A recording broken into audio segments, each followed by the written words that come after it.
As a longtime Star Trek fan and reviewer, Starfleet Academy has really tested my endurance since its premiere. Not only has the show been extremely difficult to watch, it's been even more difficult to review, and every time that I think to myself that we've hit rock bottom, Alex Kurtzman manages to somehow hold his own beer and unleash upon us something even more awful than anything we've ever seen before. And oddly, the more unwatchable this show is, the more the mainstream media continues to praise it for some reason. So in spite of how disrespectful this show is to anybody who actually cares about Star Trek, I still make a point to review it because somebody has to tell the truth about it, and however unlikely, I guess that somebody is me. And today we're going to be discussing Starfleet Academy Episode 5, which was conceived as a way to both capitalize on and diminish the character of Benjamin Sisko, a fan-favorite captain from one of the best Star Trek shows ever made. But before we dive in, if you've been enjoying my videos or you're new to my channel and haven't yet subscribed, please take a second to do that now, as it would really help an independent reviewer like myself. Do it. So right out the gate, this episode hasn't even started, and a production title immediately gets crossed out by a pink crayon to say that this episode is about me. And who is me? Well, that's the main star of this episode, Hologram Girl. And for those that are not familiar, there's a hologram cadet on this ship, and while until now her existence at this academy has not made much sense, it also doesn't help that the actress they chose for this role is underwhelming on every level you can think of, and that's putting it very nicely. She doesn't look the part, she doesn't act the part, and the part itself is unnecessary, stupid, and doesn't contribute to the show in any way, which is really a bad combination. And while I can't play this part for you with the audio, trust me when I tell you that the second that the episode starts, the most annoying 2025 music is played in the background, and it is both inappropriate and cringe. In no way does this sound like anything anybody would be listening to 1,000 years into the future, but this show doesn't care about stuff like that. Again. Hologram Girl walks around narrating, explaining how positively people react to her on an average day because she's the best. And she's like, "Yo, what up, peeps?" And they're all like, "Yo, what up, girl?" At this point, Hologram Girl just breaks the fourth wall and talks to you, while you see a bunch of titles on the screen explaining things to viewers as if they're 5-year-olds, and then she starts dancing like MC Hammer for no apparent reason. Hammer time! I know it may not seem like it now, but Star Trek was once considered the gold standard of clever, sophisticated sci-fi writing versus whatever this is. Hologram Girl then explains that she's really unique because she was created on a world called Kusk 217 days ago by sentient holograms who were once controlled by humans, so now they've sent Hologram Girl to Starfleet Academy on their behalf to study humans? Don't worry, there's absolutely zero logic here, unless this is a planet of hologram pranksters and they just wanted to see if Starfleet would accept a dim-witted body positivity hologram, which of course they did. Unsurprisingly, after the previous episode, which emasculated the entire Klingon species, sensitive Klingon is now walking around dressed in a skirt for some reason. Hologram Girl tells us that many of the cadets have different nicknames for her, which makes sense because I too have a few nicknames for her as well, but I should probably keep them to myself. Apparently, she also has some weird guy that seems to be into her, even though she's a hologram, but let's not dwell on that either. Through exposition dump titles and direct narration, we understand that Hologram Girl is actually considered an emissary, reporting back to her planet, much like Mork did on Mork and Mindy, only there it was cool, and here it sucks. But you know who else was an emissary? Yep, Captain Benjamin Sisko from Deep Space Nine. I mean, he was a completely different type of emissary, and his story was built up over several seasons, but the makers of this show don't understand the very basics of storytelling, so they're just raiding and pillaging anything they can find in the Star Trek franchise from its glorious past. Random douche who can secretly turn into a fish has an allergic reaction to potassium, so after eating a banana, he throws up glitter. Look, I'm not making this up. That's what this show is about. You wanted a review? This is a review. Next, Hologram Girl's hologram overlords are unhappy with her activities at the Academy, and they don't understand why she's wasting her time learning a musical instrument called the theremin. We of course know that this is a callback to the Star Trek theme song from the original series, which uses this very instrument. Remember the original Star Trek series?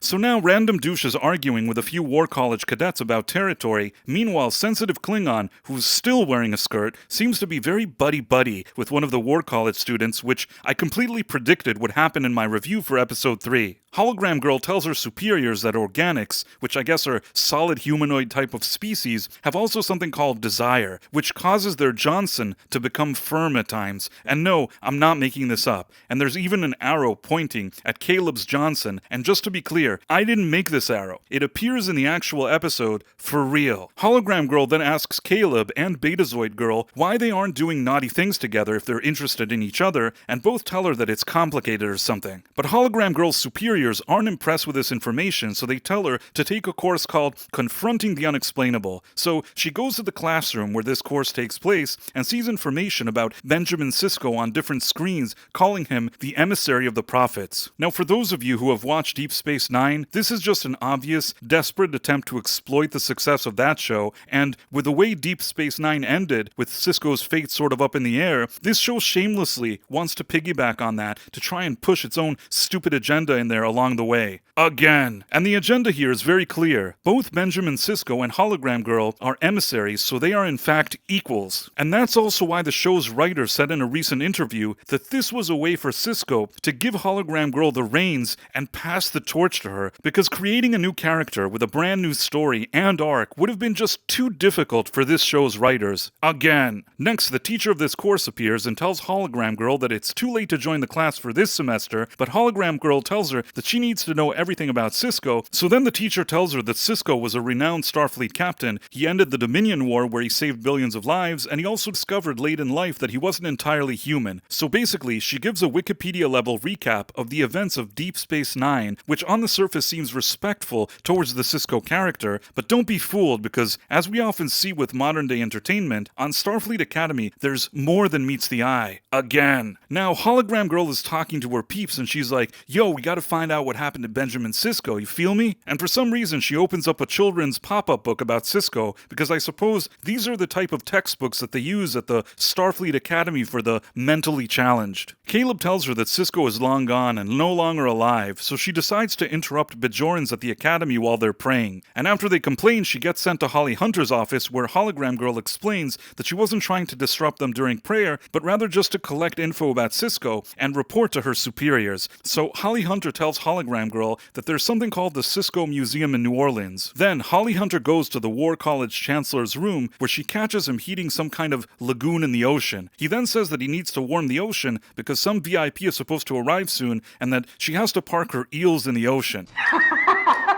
Holly Hunter says that since she's the best at diplomacy, she wants to help the War Chancellor prepare for his big meeting by doing a rehearsal dinner, and when he tries to shake her hand, she psychs him out before actually shaking his hand, because that's the maturity level of Star Trek captains now. Next, Hologram Girl, who's on Earth and could have theoretically transported herself to the Cisco Museum, decides to visit a hologram version of the museum instead. And this whole museum is like a huge member berry, looking at the history of Benjamin Sisko, although I bet that most of the people involved in this production have never watched an episode of Deep Space Nine, which would explain why there's a typewriter here that only existed in a dream Sisko had, and it's not really from his actual life, proving once again that Alex Kurtzman and his writers don't even do the minimum amount of research.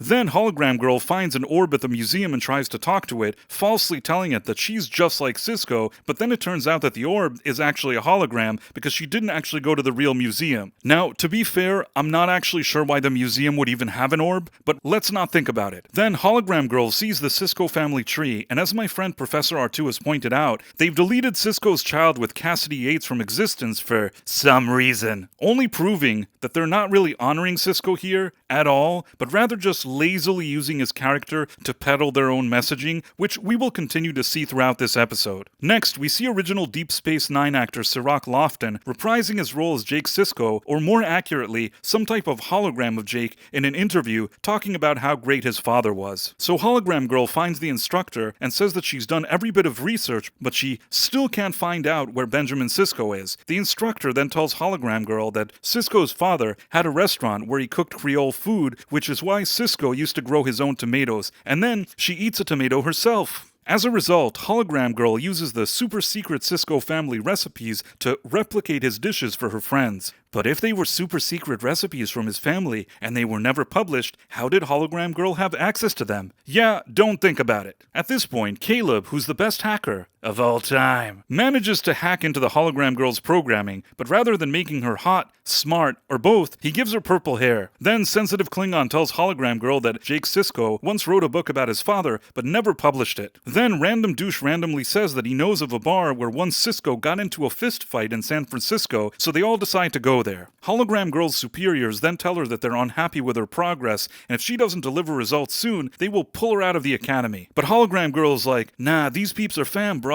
I'm finna go to the bar with them, yo. Next, we're at the rehearsal dinner that Holly Hunter set up. Now, in the interest of full disclosure, even though I've watched this scene a number of times, I'm still a bit puzzled by it. It looks like they're doing some type of role play, but mainly mocking the War Chancellor for some reason. He then gets upset at Holly Hunter because she left Starfleet 15 years earlier and only returned recently, so he considers her a traitor or something. But beyond this being one of the worst TV show scenes I've ever witnessed, what really baffles me here, and I'm not kidding, is that during this scene, somebody farts, but nobody acknowledges it. Like, I know how stupid this show is, but come on, at least try to add a little bit of context to the fart, and somehow try to explain its relevance. Anyhow, the gang all go to the club Cisco used to go to, but these days it appears to have been converted into the Romanian version of the Blue Oyster Club.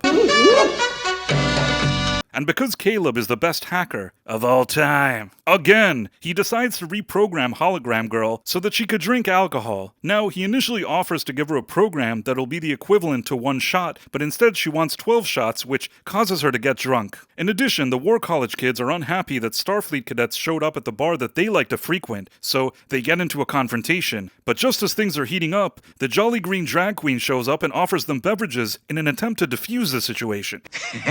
TikTok Girl then finds Hologram Girl drunk, but she tells her that she's not going anywhere because Cisco was here once. Hologram Girl then tells Caleb that he should hook up with Betazoid Girl, and then she slaps him in the ass. Imagine the outrage if a male character did something like that, but never mind. Sensitive Klingon, who's still wearing a skirt, is now flirting and later dancing with his love interest from the War College. Now, Betazoid Girl goes outside and there's 2025 techno music playing in the background. But if this is supposed to be a nightclub in the year 3025, why are they listening to music from 2025? Yeah, don't think about that either. Anyhow, after a conversation that sounds like it was ripped off directly from the show Gossip Girl, Caleb and Betazoid Girl kiss, but then they're interrupted by a stupid brawl that was started by Hologram Girl where she punched the War College girl. Now, I don't think words can describe how cringe this whole scene is. Not only is it poorly written, the acting here is atrocious, especially from the actress that plays Hologram Girl. The Starfleet cadets are now back on the ship, being treated by the Doctor. Caleb, who is of course the best hacker of all time, then hacks into Hologram Girl's head, again, and removes all the alcohol from it. I mean, he could have done that way sooner when she was acting like an idiot, but I guess that would have been too easy. The Doctor then tells Hologram Girl that he knew Jake Sisko, who was a fantastic writer, but he didn't meet Cisco himself. Hologram Girl then asks the Doctor how to overcome grief, and he tells her that you just get over it and move on, which is an awfully strange take, but let's not think about that either. Next, both Holly Hunter and the War Chancellor are riding a turbo lift together, and since it has a couch, Holly Hunter rolls around on it barefoot. Again. Stephen Colbert, who's the PA announcer at this academy, then makes a Johnson joke about having morning wood. Holly Hunter then has a heart-to-heart with the War College Chancellor, and they end up laughing and becoming besties. At this point, Hologram Girl says that she's learned that being an emissary is difficult because whether you succeed or fail, you end up suffering, sacrificing, and losing out on things, and that means that she's just like Cisco. Of course, this is absolute bullshit, but this is part of the lazy writing that we've grown accustomed to here, so it is what it is. The course instructor then shows up and gives Hologram Girl Jake's unfinished book, so she imagines herself talking to him about his father's fate, but he tells her that even though Cisco made sacrifices, he was still a great dad, and it always felt like he was with him, and that while Cisco learned from the prophets, he also taught the prophets, and he knew when to stand his ground. However, in a rare moment of weakness, Hologram Girl isn't convinced that she could be a good emissary like Cisco was, so imaginary Jake tells her, "You are enough," which is the second time in 2 episodes where the exact exact phrase is used to boost the confidence of a useless character. In episode 4, it was sensitive Klingon's brother who said it to him. Now it's Jake Sisko saying it to Hologram Girl. But there's just one problem. Saying somebody is enough is meaningless if the person isn't willing to put in the right amount of time and energy into doing something right. Much like Alex Kurtzman and the writers of this show, who are absolutely not enough for anything at all. At this point, the course instructor shows up to take back Jake Sisko's top secret book. She then tells Hologram Girl that she's the best, and Sisko would have liked her. Hologram Girl then realizes that the instructor is actually Dax due to her Trill markings. Remember Dax? Oh, hi, Mimi. But if she's a Trill, why is she being hosted by a Cardassian? Yeah, don't think about it. Also, if a Trill only lives for 800 years, how is Dax still alive? Yeah, don't think about that either, because they simply needed to tie this new character with Deep Space Nine, and they were willing to do it by any means necessary, so forget about lore and stuff like that, because here on Kurtzman Trek, all that stuff is secondary, at best. Then we hear the original Star Trek music in the background as Hologram Girl speaks with her superiors. But when they warn her about her poor performance, she's like, nah, stop tripping, yo. I'ma do it Cisco style because I'm the captain now. Then we see her play the theremin incorrectly, again, and all her friends smile at her because she's the best, again. Then she's like, yo Cisco, you ever want to talk? I'ma be right here, brah. And then we hear a voiceover narration phrase, seemingly spoken by Sisko himself, talking about the importance of love, and then the episode ends. And for those of you who are confused, this is actually a spoken line from a song that Avery Brooks, the actor, recorded unrelated to his portrayal of Sisko. Now, I've done a bit of research on this,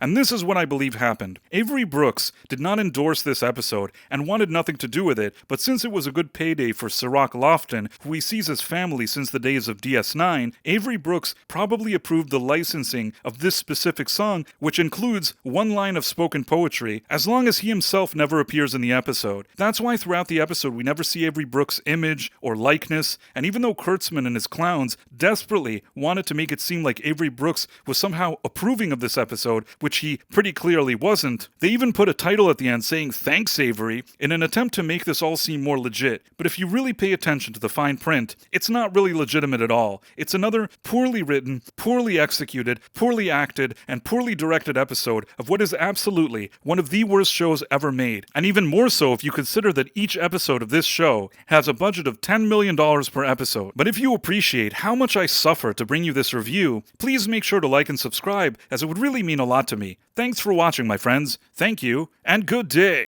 I'm such an awesome guy. I'm